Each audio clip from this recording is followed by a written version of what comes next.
It's time for the Teed Off Podcast.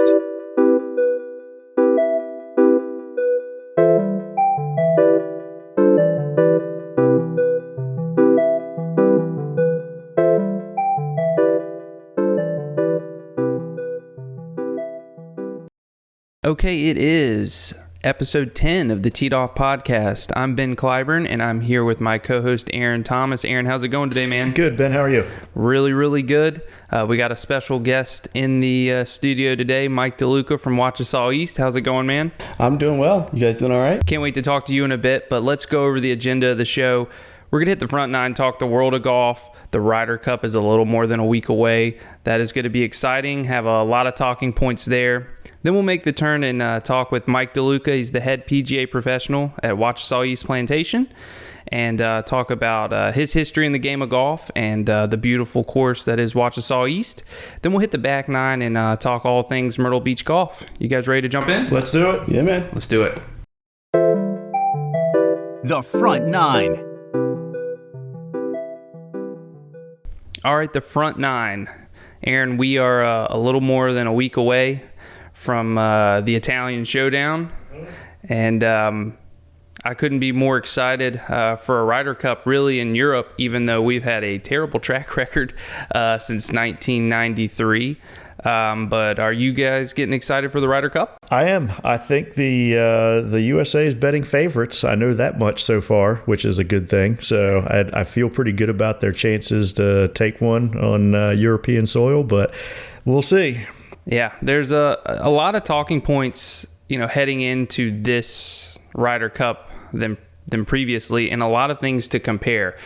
I don't know if you guys know this, but there's 4 rookies on the U.S. squad and 4 rookies on the European squad, and let me just go over who they are. So on the U.S. side, it's Sam Burns, Wyndham Clark, Brian Harmon, and Max Homa. And then on the European side, you got Sepp Straka, Robert McIntyre, Nikolai Hodggaard, and Ludwig Aberg. I don't know if you guys have looked into Ludwig Aberg, but he is absolutely on fire. Might be the next big thing they're talking, especially over in Europe. That's what I've heard. Yeah. So I haven't myself seen him play very much, so it's tough to really say. But a lot of big things I've heard coming from that side. So before I get heavy into him personally, what do you guys think stack up rookies versus rookies? They may not play each other directly for the contest, but a lot of past Ryder Cups have been decided or have had X factors that have been rookies.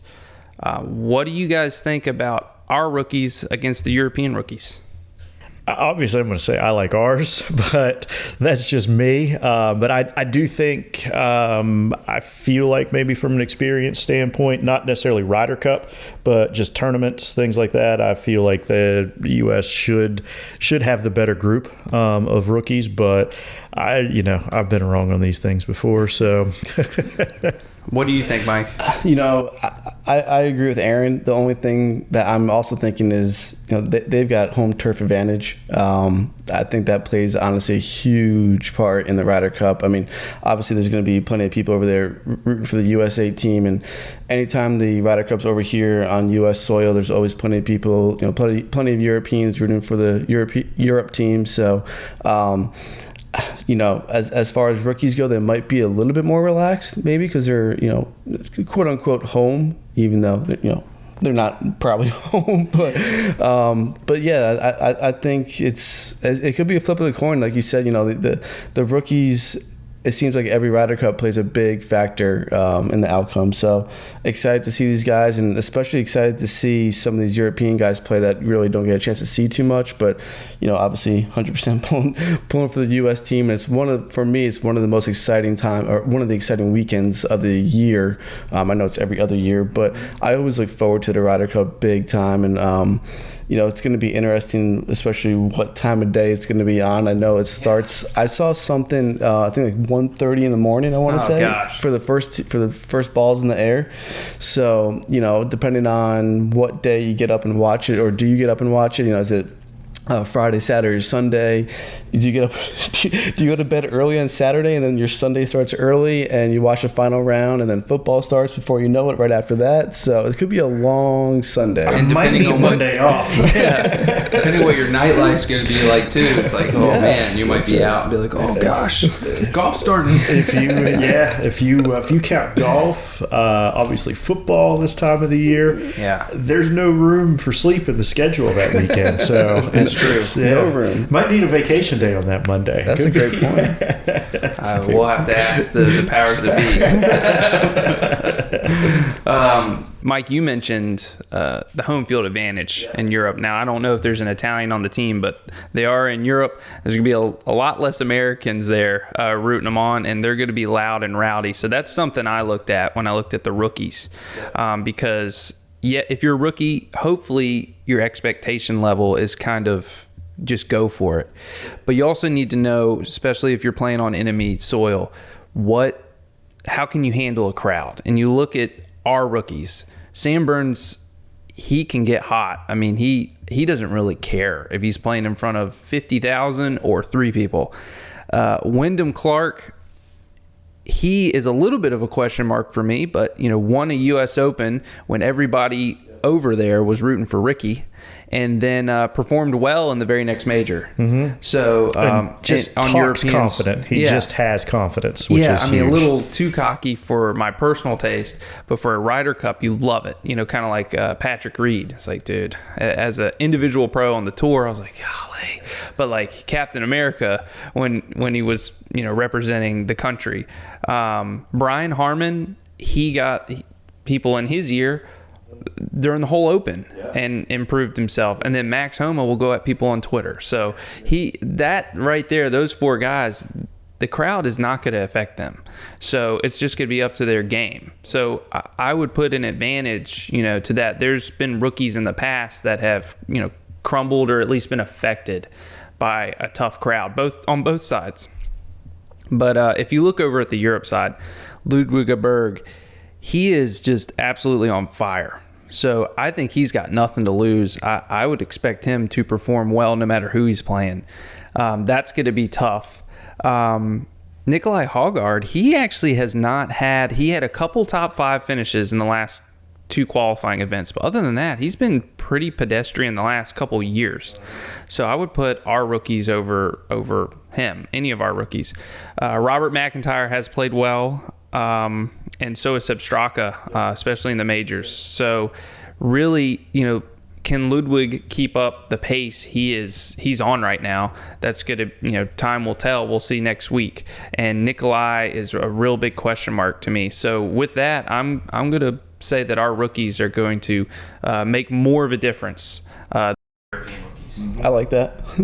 I think the opening line, like they say, like the advantage, a money line and everything, it's like minus 110, 115 USA or 120. It's pretty close. As of yesterday, it ranged for US minus 110 to minus 125, depending on who you were betting through. So it's pretty very interesting. Yeah. And now, of course, they also mentioned that there is the possibility of a tie. So they've got those set up as well. But which a tie, we win. So not that I want to see that, but you retain the cup. So. Right. Well, let's get into, before we get into the predictions of the tournament, let's get into something that we just talked about, rookies. Who are the anchors of the U.S. team? Because you look at the European team, and you could have really 3 anchors that you could argue for. Victor Hovland, Jon Rahm, Rory McIlroy. Yeah. Any of those guys could be anchors. You look at our team, who is our anchor going to be? And I'm saying it with a question mark because I don't really know. I'd like to know who you guys think the anchor should be or will be. That could be 2 different answers. I've got an idea, but I want to hear what y'all think first. Who's the first guy through the door, and the one that it's going to be on his clubs and on his shoulders to get this thing done and keep the team morale up? Well, I think naturally you want to lean towards one of the 2 guys, Jordan Spieth or Justin Thomas, because they have been the guys the last couple Ryder Cups. But I'm actually going to say Patrick Cantlay. Wow. is going to be our guy this year. Why do you say that? First of all, he had his last Ryder Cup was great. Took down some big names, and he is fiery in those matches. I feel like he's played well this year. He's been very consistent. I know he's not the speediest player on tour. We've had that discussion, but in this case doesn't matter. Yeah. But I feel like this is going to be his year where he's going to kind of take he's not going to, no Captain America. That title will always be with Reed, but I think he doesn't have the personality to do that, but that's a great point. He has past performance, and he's a rock. Mm-hmm. Fiery. He is, and I think he feeds off of it too. I know if you watched his, in the previous Ryder Cup, he was into it, and that's what I like to see. Not that any of the other guys aren't, but he really showed it, and I think he's played well enough this year because I believe his last Ryder Cup was his first one, so he's a veteran now. So I think he's going to start carrying the torch. Cool, Mike. Who's the rock? Who's the anchor of the U.S. team? That's a great question, Ben. I think there's two guys, but I think I'm leaning. I'll say the two guys, but I'm leaning more towards one than the other.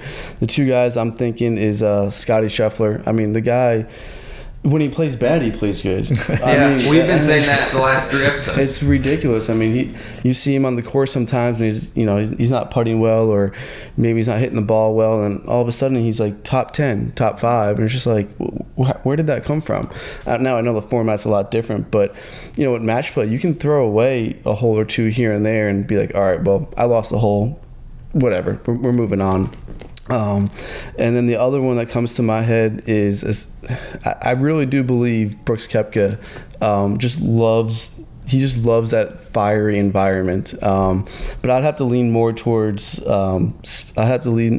Scheffler for being the anchor. I mean, if it comes down to, hey, it could be our last match or our last 2 matches, I think you're putting out Koepka second to last, and then Scheffler, last match. I mean, either one of those guys are probably going to play McIlroy and Rahm, or could potentially. You don't know how the week's going to go, but I think there's a part of Koepka who misses the PGA Tour and misses the excitement about the PGA Tour, misses the the other players and their skill level and everything that goes along with it. I think in my opinion, enjoys the decision he made going to the LIV Tour. But when you see him as fired up as he is in the majors and really wants to compete and really wants to win those tournaments, I mean, he still wants to prove that he's one of the best in the world. And I think, there are some people who will say, LIV Golf, that LIV Tour isn't that competitive compared to DP World Tour and the PGA Tour. Which, I mean, they've got an argument right there. But I think from his point of view, he's still thinking like, I'm that good where I can play on any tour. He is, and we've had this discussion previously because Brooks is the only player I think on both teams is from the LIV Tour. But there's no ill will between any of the PGA Tour players and Brooks Koepka. It's been stated that hey, he's never said anything bad. He made a financial decision. And he never went out marketed LIV. He just went and played. So him and the guys, I mean, we played practice rounds with a lot of the guys on tour this year at the majors. So the locker room thing is solid there. So I can see that. Yeah, and we've gone over his decision to leave. He didn't know if he was ever going to be back to the Brooks. Yeah, injury related. Who it was going to be. And, all that money on the table, you're looking at your own, family's financial future. That's a no-brainer. But like you said, he's been the quasi-LIV guy. He's still wearing Nike. He's one of the only guys that made sure that his Nike deal superseded his team deals with those lame logos that everybody else wears. But that's just kind of a sign that he does miss the PGA Tour. He misses those guys. He made a decision for money. He didn't hide from that decision. And people have kind of just said, all right, we understand it. But now that he's healthy, he wants to prove himself. And hell, he has. I mean, to go out there and win a major and compete in the other ones is very telling for Brooks. But he wants to show on an international scale that he could carry this team. So, I mean, I think that is a solid pick, Mike, for who the anchor is going to be. To me, I think, and you mentioned it, an anchor is going to be somebody that's going to make a big pressure putt in this thing. I don't know if it's going to be the one that's going to retain the cup or win the cup, or somebody that's going to something that's going to keep us alive on a Saturday that's going to give us momentum for Sunday. But it's going to be somebody that can do that. Unfortunately, that knocks Scotty Scheffler off the list for me. It does. He has been putting. I was thinking it. I didn't want to say He's got 9 top 5s this year, and like you said, he is playing good when he plays bad. He's putted poorly. I mean, we've said it many episodes in a row. I don't know on this stage if that's going to, his putter's going to wake up. I don't think it is. The stats don't show it. So he's off the list. So who's going to make a big putt? And do you guys know this is Ricky Fowler's 5th Ryder Cup? I didn't realize it was his 5th, but yeah. So he was a captain's pick, right? Yep. He made his debut 13 years ago in 2010. Played really well. Yeah, and he in a losing effort. He was one of the only guys that played well as a rookie. But I think he's somebody that has, he's going to be comeback player of the year by far. He's had more top 5 or top 10 finishes in his whole career this year, and he got a win. So he's completely off the snide. So it's either going to be him or Jordan Spieth. I've kind of been down on Jordan Spieth this year, but he's got the 3rd most top 5s on tour. So that was a surprise to me. If Jordan Spieth's putter is on, he's the best putter on the planet. So those are going to be my rocks. I don't think that Justin Thomas's game is there. He played well this past weekend. He really did. It's kind of a good showing compared to what he had going into the. It's great timing. FedEx, yeah. But I don't think he's coming in with the complete form. What do you guys think about him being the last? Wasn't he the last captain's pick? Yeah, he was. Yeah, because there was a lot of question on that. You had Tony Finau. You had some other guys in there. Mm-hmm. What were your guys' thoughts about? We made them pretty clear on the last one. I would have rather seen, and this is, I would have rather seen Spieth and Justin left off, and put Keegan and Cameron Young on there. Keegan is a veteran that could have been the team guy like Justin Thomas, and Cameron Young I just think is in a little bit better form, and he plays not with reckless abandon, but would play without, just like a Sam Burns. Who cares about the crowd? They're very similar players. But to leave them both off, Aaron and I debated about that because I disagreed because I said they should be on. Yeah, because Thomas was questionable, but the leadership in the locker room is what this is all about. It's a team. It is the only team concept they have on in golf. So I think that's just the biggest reason behind it. I think some of the guys going into the Ryder Cup aren't really thinking too much about how they've been playing recently or in the past, or if they struggled in the playoffs or maybe didn't make the playoffs or whatever it might be. I just think the atmosphere is so different that they throw everything out the window and they're there to hopefully, and they think that they're winning as a team. Yeah, that Aaron said that in the last episode, that spirit is going to raise your level. And we debated a little bit about that. I would love to see it, and we've seen it before. And maybe we'll see it again. Let's talk about the predictions. You guys talked about the betting lines are very close. So we don't have to get into the specific score, but is it going to be a tight victory for the U.S.? Is it going to be a tight victory for the Europeans? Or is it going to be a blowout in either direction? I don't want to hear anything about a tie. So, Aaron, what do you think? I'm gonna go U.S. I just feel like they got the team. The talk has been there to get that win on European soil for what feels like forever now. So I think these guys are going to put it on their backs and they're gonna get it done. But I think it's going to be close. I really do, just based on both teams, the lineups. Of course, a lot's going to have to do with pairings. We don't know those until pretty much the day of or the night before, whenever they do them. It's going to have a lot to do with it, but I think it's going to be U.S. squeaks one out is what will happen. Okay, so they're going to get off the snide since '93 and win in Europe in a tight one. I'm going with it. All right, Mike. Well, first, I hope it's exciting. I hope it's close. You know, especially coming down into Sunday. I always like for major championships, you know, big tournaments. I really want to see something that comes down. There's 4, 5, 6, 7 people in the hunt coming down into, you know, Sunday or the back nine, whatever it might be. I want it to be an exciting Ryder Cup. I really, you know, don't want to see like 12-4 going into Sunday or something like that. But hey, we've seen it, and it's turned out to be good. You're right. Yeah. You know, with that being said, I can't bet against the U.S. I mean, I'm jumping on board with them. I think it's going to be close. They're due for a victory over there on some European soil, so I'm going to go with them. Even though, I mean, you look at that European lineup. I mean, you got Victor Hovland, you got Rory McIlroy, John Rahm. I mean, Justin Rose has been there a bunch of times. Matthew Fitzpatrick, Tommy Fleetwood. I mean, those guys are good. Shane Lowry. They're good. Yeah, some good players. But like Aaron said, I mean, it's match play. Anything can happen. I mean, you hit one OB, 2 guys hit one OB or alternate shot. I mean, they call it what is they call it? You got 4-ball and you got foursomes.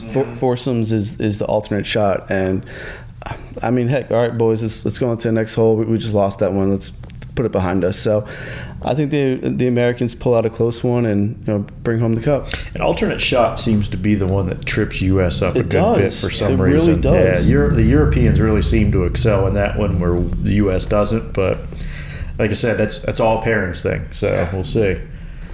God, the viewers are gonna hate me.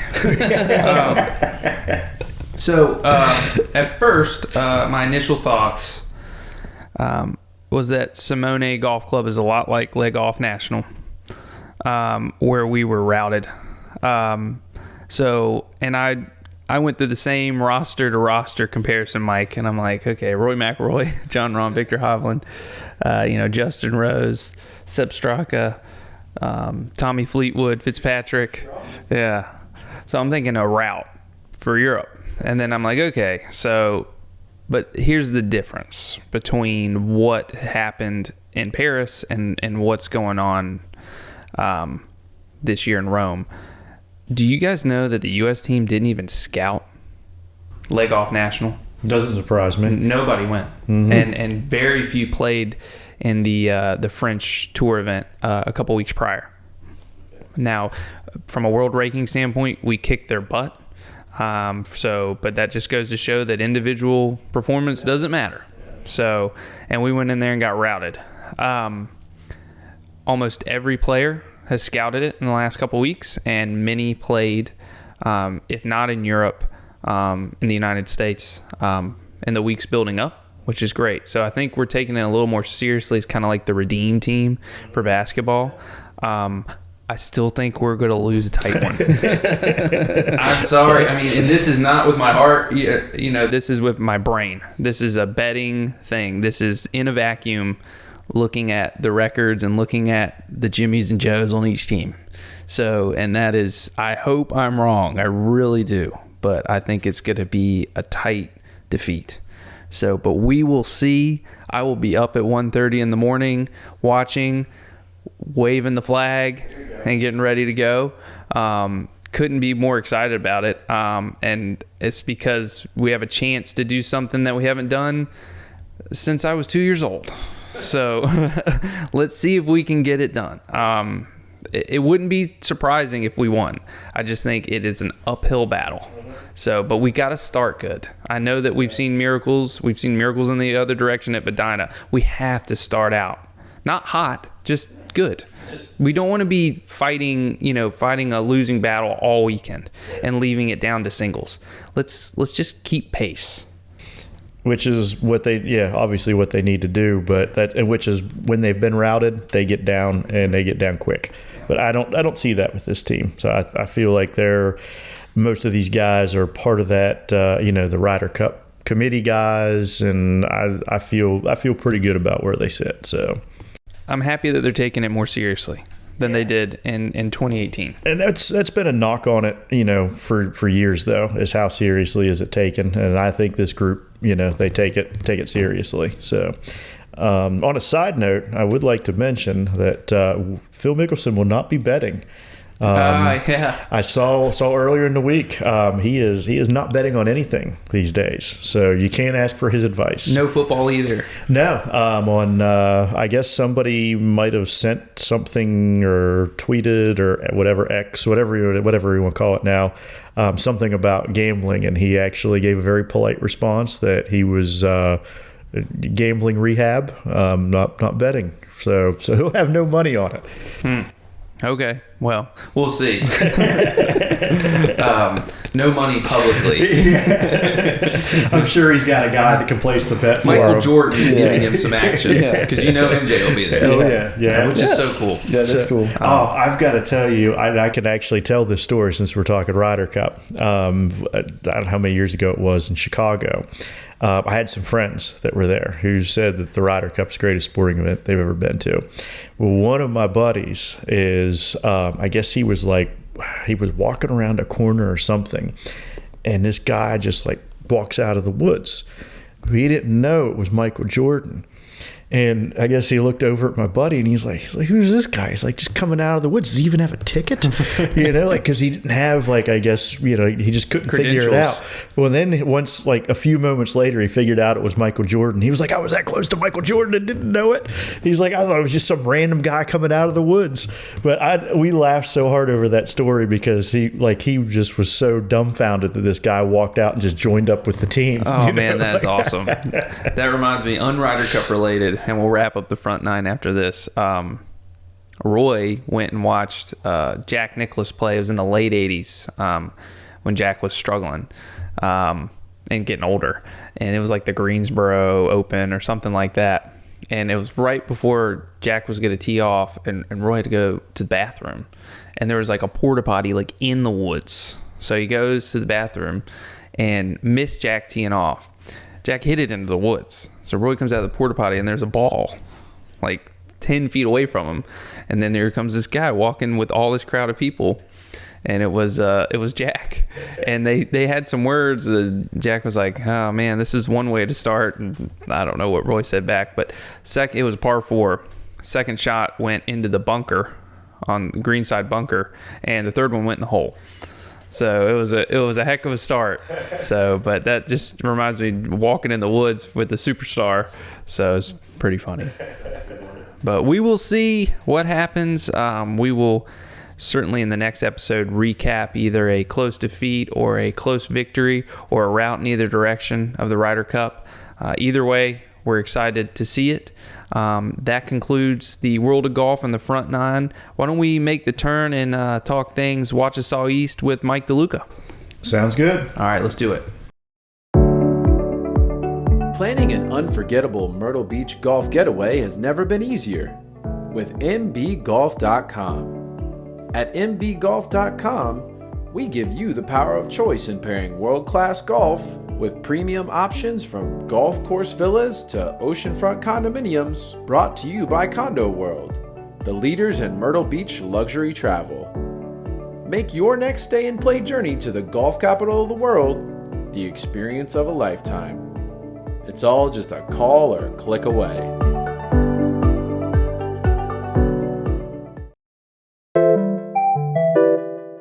Making the turn. All right, let's make the turn, and we're here with Mike Deluca, head PGA professional of Wachesaw East Plantation.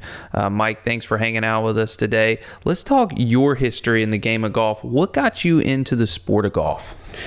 So, just being a kid, what I remember growing up is, sports was my life. I just always wanted to be outside, running around, doing something. Where'd you grow up? I grew up in New York. I always tell people right near Poughkeepsie, New York, which is a little north of New York City, an hour and a half or so. And, just playing pretty much every sport growing up. I was doing everything I possibly could. If I wasn't doing it, I want to play it. So my two main sports, after trying soccer and t-ball and everything else, my two main sports as I got older was ice hockey and golf.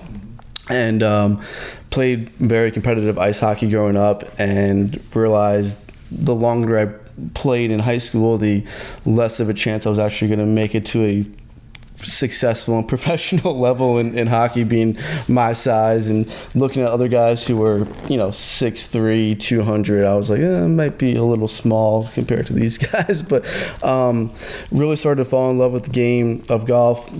My family's, my dad and my grandpa played. I saw them playing when I was growing up, and I just kind of took a love for it. And we used to vacation down here to the Myrtle Beach area as a family as I was growing up, and heard about, did some research and found out that Coastal Carolina had a golf management program, and did some research on that when I was in high school, and kind of found out what it was all about. And I was like, you know what? I love my sports. I love golf, and maybe I can make this a career. So that's how I kind of got into it. I went to Coastal, and long story short, I pretty much tell everybody that I pretty much stayed here. I did some internships around the East Coast. Did some internships here, Mid-Atlantic area. And but pretty much, this has been home to me since 2006, essentially. So I've been here. I've been telling people I've pretty much been here as long as I've grew up in New York as well. So this has been home for me. When I'm like out of the area, or somebody I might not know, and they're like, "Hey, where are you from?" I'm just like, "Yeah, Myrtle Beach." Don't want to get into the whole story sometimes, but there are times I will. But yeah, just this is home for me now, and I love it here, man. That's so cool. Yeah. So home since 06, went to Coastal. What's your experience with the Myrtle Beach golf courses in the area, and how did you end up at Wachesaw East? So when I was in school, I worked part-time and actually turned into a internship at Prestwick Country Club, and did my internship there, stayed on there, worked part-time as well. And for me, being in college, I was like, well, I could work at a golf course, I could play some free golf here, get some gas money, get some beer money, get some food money. And so it wasn't a bad gig working part-time there, and made some good relationships there, made some great connections there. It's where I met you. Yeah. It was Prestwick. Yeah, we got some good stories from being out of Prestwick. Yeah, absolutely. So try to make a long story short, left Prestwick for an internship in the Mid-Atlantic area for about 18 months, but I was still bounced back here.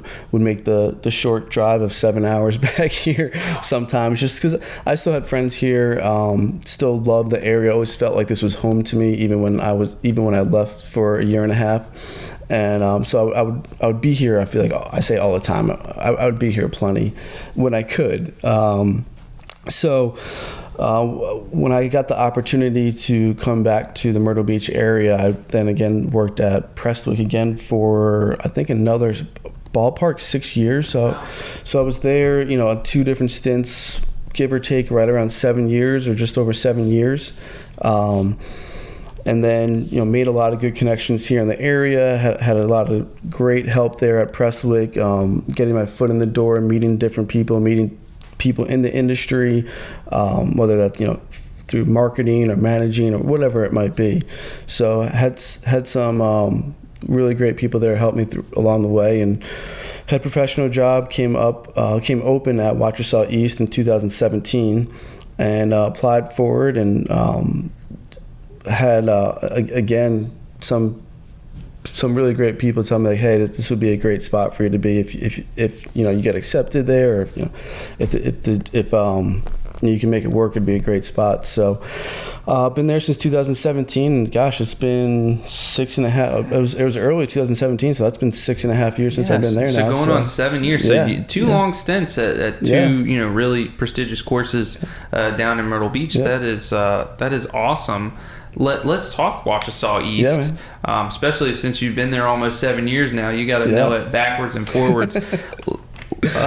Let's give a history of the Wachesaw East course, the designer, and number of holes, and then we'll get into what makes it special. Yeah, Ben, so it opened in 1996. They actually had, as you guys might know, but they had they had 4 LPGA Tour events there starting in 97. So 97, 98, 99, 2000. They had an LPGA Tour event coming to town. And I think late 2000 or early 2001, they Wachesaw East redid their greens. I believe they put in Bermuda Tiff Eagle in 2001. So the LPGA Tour didn't go back, and then for whatever reason, I just never went back after that. But It's a 18-hole facility, par 72. Has a phenomenal practice facility in my opinion. It's very big. It's got a chipping green, putting green. It's got ballpark 20 plus stations to hit balls. So we actually have a lot of action out there on the range itself, and people just walk up sometimes, chip and putt, or they want to purchase some range balls. They're more than welcome to. But the golf course itself, I always tell it's got a little bit of everything out there. It's got some easy holes. It's got some really tough holes, and it's got five different sets of tee boxes. We have 5 different tee boxes listed on the scorecard. We actually, in the last couple of years, we put some other team markers out in the fairways. If anybody wants to say, hey, I want to play a little bit closer, I just don't want to tee off in a random spot. But we've actually even put, quote unquote, like a 6th tee box even out there, whether it's someone who maybe doesn't hit the ball very far, or it's a junior, or it's a beginner, or whoever it might be. I mean, there are plenty of people who have played for decades who say, I want to play as close as I possibly can. So we've got 5 to 6 different sets of tee boxes, ranging anywhere from under 5,000 yards to about 7,000 yards. Yeah, like I said, it's got. I always say this. I'll put the last 3 or 4 holes of Wachesaw East up against almost any golf course, and not knocking the Grand Strand, but those last 3 holes at Wachesaw East up against any 3 holes of the Grand Strand, it is tough. Number 18 is our signature hole, and I hate it. Coming out that tee shot, you come out that chute, that's what I always say, you feel like you're coming right out of chute off of 18. Walk me through that hole. It's a signature hole. Par 4, I think from the whites, it's 400 yards. Like Aaron said, it's a pretty intimidating tee shot. You're kind of coming out of a chute. It's definitely not like a number 18 at Augusta, but there's really no room to miss it quickly left or right. If you miss it quickly left or right, you're in trees. So par 4, you have to hug the right side or no farther left than the center of the fairway. If you miss it left center or left side, you're actually blocked out by trees for your second shot, because the green does hug up the hill a little bit to the left, guarded by water, by sand, plays a little bit longer up the hill, and it loves to play into the wind. So 400 yards, into the wind, got to hug the right side off the tee shot, plays a little bit longer into the green on your second shot. You got a fairway bunker out there on your right shot, even though you're trying to hug the right side. If you want to blow it really far right, you can play from the range and dodge the range balls, for your second shot. And then if you're left, if you're in the left rough or you're too far on the left side of the fairway, you could just be kind of advancing it maybe 100 yards or so back, forward to the right side of the fairway, just to give yourself a third shot to the green. So sounds like a humbling hole. It's brutal. It's tough. It's no way to finish, I can tell you. Yeah. So I've actually had some pretty good rounds down there, and that hole has reminded me that I'm an average golfer many times. And then you come off 17, which is a par 5. It's got water on the left side. It's got OB on the right side for your tee shot. 99% of us are going to lay up for our second shot into the par 5, and it gets, the farther you go, the closer you get to the green, the narrower it gets, and you have water to your left and more water to your right. Short of the green is bunkers. The creek goes across the fairway right in front of the green. So if you want to chunk your third shot if you want to chunk your third shot to the green, you're going to be in the water. You're again. In the water. So 16, 17, 18 are no joke coming down the stretch there. If you got a good round going, you might want to just stay a little modest and keep going, and hopefully you can play it safe. Yeah, I've seen many people hit that second shot on 17 into water, woods, not middle of the fairway where you want to be. It is. There are strong 3 finishing holes. So Clyde Johnston was the architect, and when I guess he put those first 15 holes together, he was like, all right, it's good challenge. Like I said, 15's a par 3. 15's a tough par 3 in my opinion, but the last 3, he's like, we're going to make this pretty tough here. So that's cool. That's a great characteristic to have. 3 great finishing holes on the Grand Strand is always something to brag about. And it sounds like Wachesaw East is a test, but a fair test. And those last holes keep you humble if you're having a great round. Wachesaw East is part of the Myrtle Beach Golf Trail collection of courses. Aaron, what is the featured package of this episode that would be a must-have when playing Wachesaw East on your itinerary? Yeah, that's going to be the Myrtle Beach Golf Trail replay package. They are one of the few packages, or maybe the only package at this point, I think they are, that offer pre-booked replays. Which you can play when you play your morning round. You can pre-book your afternoon round after 1:30 at a really good discounted rate and get your afternoon round in. So if you are a golf fanatic and you're down here to play golf, you can do 36 a day. Many of their participating courses you can set up, do your morning and your afternoon round. So the trail replay package is definitely the way to go. If you want to book the trail replay package or any other golf package related to Wachesaw East, go to mbgolf.com or call Aaron and his team. They're waiting to help you plan your next golf getaway to Myrtle Beach. Well, Mike Deluca, head PGA professional of Wachesaw East, thanks for sitting in with us and talking all things about Wachesaw East. It's a great test and a beautiful golf course, and I need to get back out there sometime soon. Ben, coming out. Appreciate you guys having me today, and if you're listening to this and haven't played it before, get up with Aaron and he'll set you up. It's definitely in good track and it's in phenomenal shape right now. We will definitely try to get out there ourselves, and you listeners definitely consider Wachesaw East to your itinerary for your next golf trip. Mike, you want to stick around and we talk some other things related to Myrtle Beach golf on the back nine? Let's do it. All right, let's Looking do forward to it. Planning an unforgettable Myrtle Beach golf getaway has never been easier with mbgolf.com. With mbgolf.com, you get the choice of pairing world-class golf courses on the Myrtle Beach Golf Trail with luxury oceanfront condos or golf villas. Explore the Myrtle Beach Golf Trail at mbgolf.com, a Condo World company.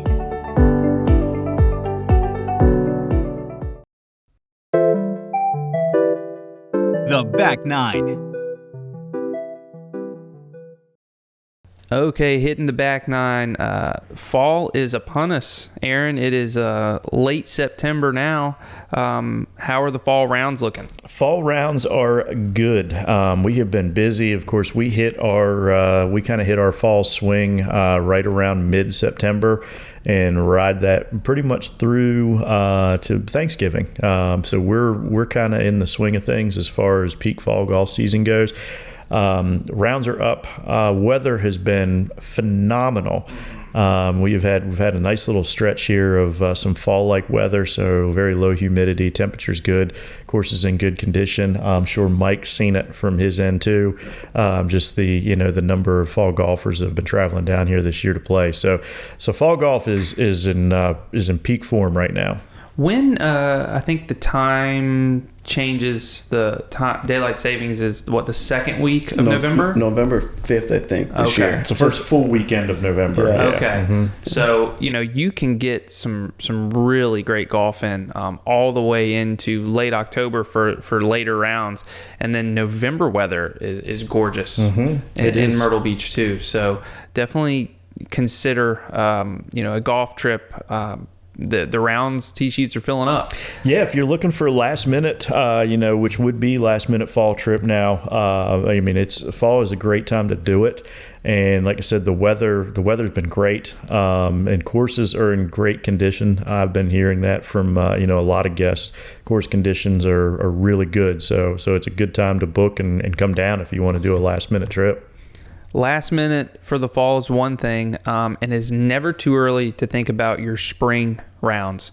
Aaron, spring rounds are starting to fill up too, so it's time to start planning. Yes, there are weekends that in the spring that have they were in high demand, and they still are. And so some of the preferred tee times are not available. There's a few weekends I've seen in April that are off the charts as far as people already booked. and tee time availability is not great for some of those weekends. Now we got the whole spring, so there's plenty of availability, but if you want to do it, I would recommend getting on it, because a big reason too is the early booking discounts. The earlier you book, the better the rate you're going to get too. That's from an accommodations or a golf course side. So the earlier you can book, the better the rate you'll get. And the listeners out there, the time to book is now, because we're getting quotes left and right. So people are planning, whether it is a foursome or 40 golfers. So the time to book is now. Mike, I'm sure your tee sheets are filling up too. I was just going to second that what Aaron was saying, because I was looking at some numbers the other day, and we're in September, and you look at all the way to March, and we already have over 500 package rounds booked for March, and then over 400 package rounds already booked for April. That doesn't count any other rounds that have been booked somehow, some way. But yeah, I mean, people are reserving their rounds and reserving accommodations as well. So if you're thinking about making a trip to the Myrtle Beach, Grand Strand area, I would get on it sooner than later. And sometimes, like Aaron was saying, the sooner you book, the better your prices are. Yeah, and that's something that the listeners should know if they're not aware of, is the course rates do change based on their availability, which is why we say early booking discount, because the less availability they have, the higher the rate can be. So that's what the early book really comes into play on that.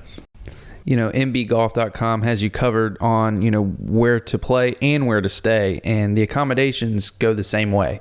So accommodations are booking up fast too, and those prices are going to go up if they're in demand and in short supply. So the accommodations of this episode is Barefoot Resort Golf Villas and condos. Aaron, we've got some 2 and 3 bedroom golf villas, and we've got 2, 3, and 4 bedroom condos on the waterfront, looking over the Intercoastal Waterway, that are just a dream for a golf package. Yeah, fantastic. The 2, 3 bedroom golf villas are really popular among our golf groups. The Yacht Club or the North Tower villas, which are the 2, 3, and 4 bedrooms, look right over the waterway and Barefoot Landing, both from a location standpoint. Great, because Barefoot Landing provides a lot of restaurants, entertainment, things like that you're not far away from. It is it's just a short drive across the bridge, and you're there. You've got everything you need from restaurant, bar, entertainment, anything, right in Barefoot Landing, or even in the North Myrtle Beach area, because just North Myrtle Beach is a few minutes drive away too. So location is prime. Yeah, it's a great location, and Barefoot is the top shopping, dining, nightlife destination in all of North Myrtle Beach, and you're overlooking it if you stay in one of the towers condos, and you are just a short drive away if you are staying in one of the golf villas. You're pretty much on site to the Ford Championship courses at Barefoot, but you're also within 25 minutes of over a dozen other premium golf courses in Myrtle Beach. So it's very centrally located, and you should consider the Barefoot Resort and Villas for your next accommodation for your golf package. All right, guys, let's jump into the last but not least part of our episode, where we get into teed off. So we are going to share something that tees us off about the game of golf or a personal story. I'll kick it off. And Mike, you'd mentioned that Wachesaw East has a great practice facility. And this might just be complainy from me or a little selfish. I don't like hitting off mats before I play. And it is because I'm not a great player, so I don't get any feedback of how I'm actually swinging. It covers up a lot of mistakes, especially if it's a spongy mat. And I'm like, man, I'm going to play pretty well today. Striping them today. And then I go out and I'm chunking it, 6 inches behind the ball. I'm like, okay, so my club face was really just bouncing into the ball. It wasn't digging into the ground because I was playing off mat. So to me, it's just an unnatural way to start. I understand from a range health standpoint, you can play on grass, hit off grass, and then you go to the mats to let the range recover. But I just don't like it. So it tees me off. Does Wachesaw East have mats? We don't actually. Good for y'all. Well, if it makes, I don't know if it sounds any better, but if we get massive downpour, we might have to close the range because it's actually too wet. We can't even hit off the turf because we actually would possibly, in which we have before, have some standing water out there, but that's very, very rare. We don't have mats. But yeah, I understand. I hear that feedback, and I've heard it before, so I totally understand what you're saying. What he's saying, Ben, is if it rains, don't go use their range. He doesn't want you down there chunking it up. Yeah, that's right. Yeah, the superintendent is like, thinking in the back, thanks, Mike. We have to resod the whole thing. Yeah. But yeah, that's my teed off. A little nitpicky, but it's just, and I'm not a scratch golfer, so it's not going to really affect my score that much. I'm going to shoot around the same anyway, but it's not a solid way to kick off a round to me. Mike, what tees you off? Well, from a management point of view, if I'm looking at it from that perspective, I guess one thing that always kind of grinds my gear on the golf course is. I'm definitely not knocking anybody who needs a handicap flag. I think it's great for those people to come out and play. Honestly, I mean, they're getting out of the house, they're getting exercise. That's great. But for those people who especially don't need a handicap flag, who can walk from the cart to the cart and from here to there, but then take the cart up to the tee box or the fringe. Up to the green. Yeah, why? So we want the golf courses, and I say we. I think just the entire golf community, not just the golf course itself, not just the staff. We want the golf courses to be in as great a shape as possible for as long as we. And the courses are going to be 100% pure premium. 365 days.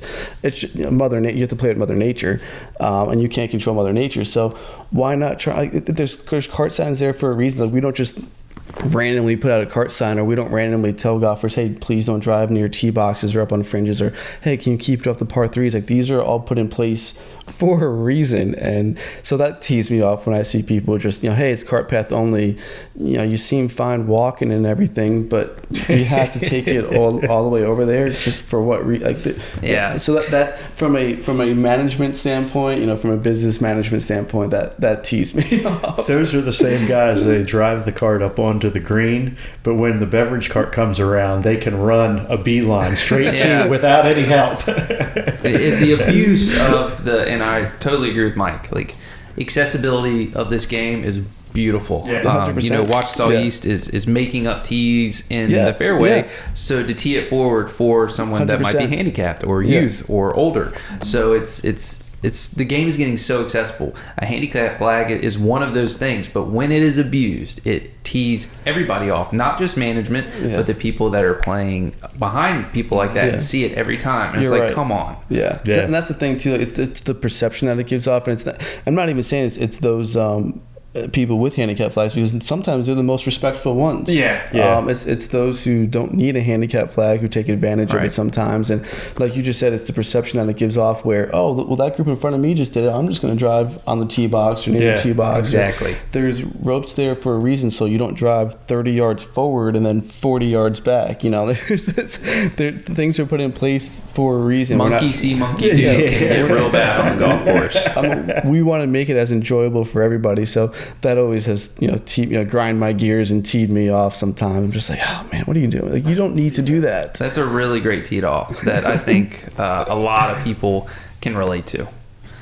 Aaron, what tees you off, my friend? Well, I'm going to follow up on something that teed you off on a previous podcast. Okay.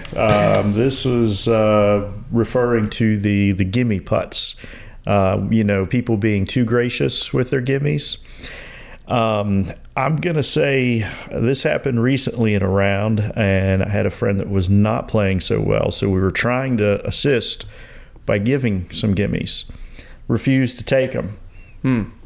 Just take the gimme. Yeah. Just take it. You need it. Even a pity gimme, take it, dude. Yeah. I mean, we really tried and wouldn't take it, and that really teed me off because we were trying to move things along.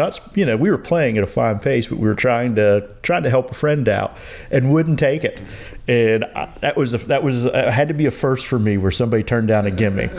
I don't know if just he wanted to prove his point that he could play better, but that was hopefully to get him over the hump, and he didn't take it, and it teed me off. Well, did he overcome his poor play? No, it was a long round. Oh man! So yeah, I had the exact opposite effect. I tried to help somebody and they took the gimmies, and then all of a sudden they were bragging about how well they were playing. Oh yeah. I have a buddy I played with.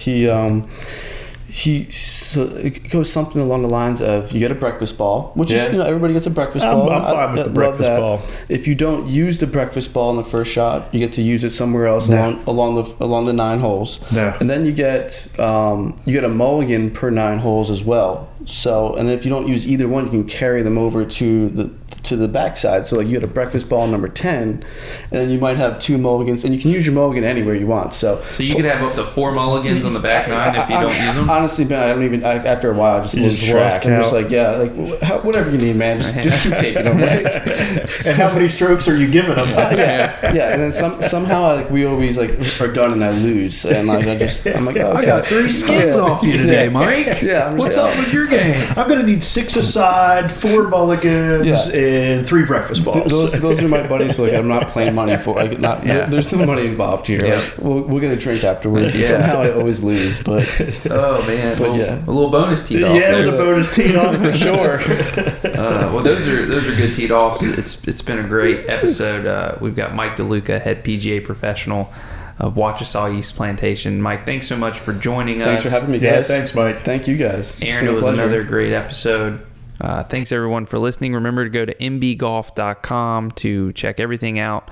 Wachesaw East related, Barefoot Villas related, all the other great golf courses that Myrtle Beach has to offer, all the other great accommodations that MB Golf has exclusive access to offer, and we'll see you next time.